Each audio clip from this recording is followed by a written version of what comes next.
Okay, so you're planning a move. It can be a lot, right? But figuring out how much it's all going to cost, that shouldn't be the hard part. In this explainer, we're going to break down one of the biggest questions people have. How do movers actually charge you? By the end of this, you'll know exactly what to look for to get a great deal and avoid any of those nasty last-minute surprises. And look, this isn't just some small detail on a long to-do list. It's a huge deal for your budget. Seriously, the last thing anyone wants is a surprise bill at the end of a really long, tiring day. Understanding how this all works is the key to a smooth, stress-free move. All right, so here's what we're going to cover. Think of this as your roadmap. We'll start with the absolute basics, then we'll dive into the whole hourly versus flat rate debate. We'll figure out which one is right for you, what actually determines the final price, and, this is a big one, how to spot those sneaky extra fees. Let's get to it. All right, first things first, let's break down the two fundamental ways that pretty much all professional movers structure their pricing. It's actually way simpler than you might think. So it really boils down to two main choices. You can either pay by the hour, or you can agree on one fixed price, a flat rate, for the whole shebang. Each one has its own pros and cons, and getting your head around the difference is absolutely crucial for finding the best value.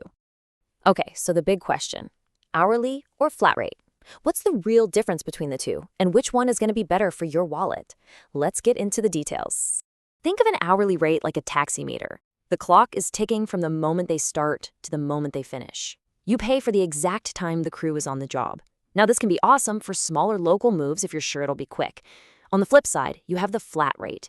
This is your all-inclusive, no surprises price. You know the cost up front, which is perfect for bigger, more complicated moves where you just don't want to be watching the clock. Now, this is pretty interesting. Here's a real-world look at some average hourly rates. You can see that, yeah, adding more movers costs more per hour. But, and this is key, a bigger crew can get the job done way faster. So sometimes paying a little more per hour can actually save you money in the long run. It's a bit of a balancing act, right? Okay, so which one is for you? How do you actually decide between paying by the hour and getting a fixed price? Well, it really depends on the details of your move and, your own comfort level with your budget. And this really gets to the heart of it. An hourly rate, it can be a money saver, for sure, especially if you're super organized and it's a small, straightforward move. But if you're someone who just wants total peace of mind and you want to know exactly what you're paying no matter what happens, a flat rate is probably your best friend, especially for a big family home. So beyond just hourly versus flat rate, what other things are actually going to affect that final number on your bill? Let's take a look at the big ticket items that influence the price. It really comes down to two main things: how much stuff you have and how far it's all got to go. I mean, it makes sense, right? A big 3-bedroom house is just going to cost more to move than a tiny studio apartment. And moving across the country? Well, that's a whole different ballgame than just moving across town, with fuel and extra time on the road. All right, let's talk about something super important: the extra fees.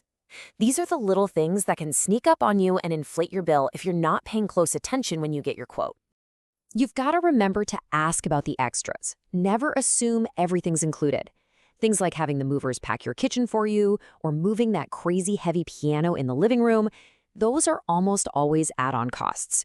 And hey, if you're on an hourly rate, remember that bad traffic or a tricky fifth-floor walk-up, well, that can add time, and that means adding to your final bill. Okay, so how do you make sure you get the absolute best quote and avoid any headaches? Well, I'm going to give you the exact questions you need to ask every single moving company. Think of this as your secret weapon, your 5-step checklist. Step 1, ask if it's hourly or flat. Step 2, find out exactly what's included. Ask about any other fees, what happens if there are delays, and definitely ask about insurance. Getting these answers will let you compare quotes fairly and find a company you can really trust. So, at the end of the day, it all comes down to this one simple question. What do you value more for your move? Is it the flexibility to potentially save some cash? Or is it the absolute certainty of a fixed budget with no surprises? There's no wrong answer here, but now you have everything you need to make the right choice for you. Happy moving!